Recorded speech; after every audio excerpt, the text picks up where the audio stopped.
Hello, welcome to the message of the day. Tuesday. Tuesdays are mine for a while. I get to spend some time talking about things with you on Tuesdays, and I'm very excited about that. My name is Elmo Acton. I am associate pastor here at the Glenview New Church, which is just northwest of Chicago, very close to Chicago. I'm excited to talk to you today about the second state we enter into after we die. Last week I talked a little bit about the first state we enter into and what that's like. And the week before that I talked about when we first get to heaven.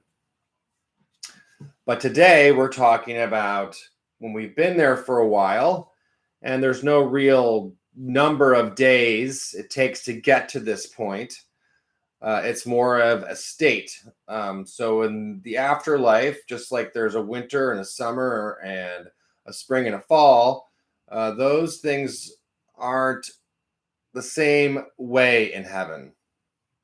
Those are more like states, like ways our spirit is, or what thoughts and what loves we are encompassed by at any given moment. So a state is sadness, happiness, but more of the deeper things that we feel inside that really affect us. Those express more of what a state is, what a state a person is going through. Might also be when we're going through a trial or something that's attacking us, it's evil. We go through this dark period. That might be the state of winter in the afterlife. And when we are feeling the Lord's joy within us, and with us and all around us and seeing other people experience that too, that would be a state of summer in the other world. But there's also, when we first get there, there are states of us entering into heaven. So we're going to talk about our second state. Our first state is one that is more like it is in this world. And then the Lord slowly ushers us into a second state. And we're going to read about that later and look into it in the next couple of minutes.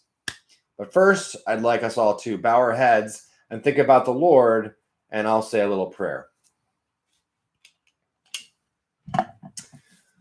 Lord, thank you for everyone who's tuning in to these daily messages. There are many ministers in our church who so dearly and deeply want people to look to the Lord for guidance, to see his deeper concern and love for us through the internal sense of his word. May all these messages throughout the week give blessings to those who hear them, make them feel peace and strength and happiness today, tomorrow, and all days to come. Amen. So today we first read from Heaven and Hell. Here it is. Well, not first read. This is the only book we're going to read. So all our readings are going to be from this book for a while. So let me read you what happens in our second state. And this is from Heaven and Hell, number 499. We have two thought processes, one more outward and one more inward. And we talk on the basis of our more outward thinking and feel differently on the basis of our more inward thinking. Further, these two thought processes have been separated to prevent the inner from flowing into the outer and becoming somehow visible. So this is the setup. It's saying, believe it or not, hello, we have a spiritual existence that thinks in a more deeper way from our spirit.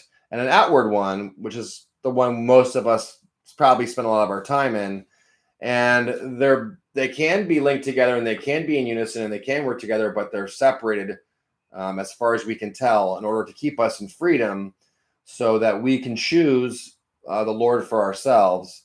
Otherwise, we just see this continual passage into heaven and we wouldn't have that freedom that we do. We have been so created that our inner thought may act in unison with our outer by means of correspondence. And it does act as one when we are involved in something constructive, since we do not think anything that is not good and what we say is good. But if we are involved in something evil, our deeper thought does not act as one with our outer thought because we are thinking something evil and saying something good. Interesting. So this is saying when we're doing something good or active or useful, our mind is fully engaged in all the good things that are coming from it. And if we are doing it from a good place, everything is flowing the way it's supposed to be. But if we're in an action or doing something that isn't an action, that is evil, and putting that first and foremost, everything is inverted, and that's a problem. And it's the same way in the other world. Wow. So this is getting that second state. I told you last week we were going to be talking about this thing in the second state where it's more about our inner selves. And if it's more about our inner selves, what's going to happen to that outer self? What are we going to do about all that junky stuff we carry around with us? What's going to happen with it? Let's listen to 502. Once the first state has been completed, the state of more outward concerns described in the preceding chapter that we just read, we as spirits are brought into the state of our deeper concerns, or into the state of those deeper intentions and consequent thoughts we engaged in when we were left to ourselves in this world, and our thinking was free and unfettered. We slip into this state without realizing it, much as we did in the world when we drew the thought nearest to our speech, the immediate source of our speech, back toward our inner thought and let it pause there for a while. So when we as spirits are in this state, we are being ourselves and living our real life, since thinking freely from our own affection is our very life and our very self.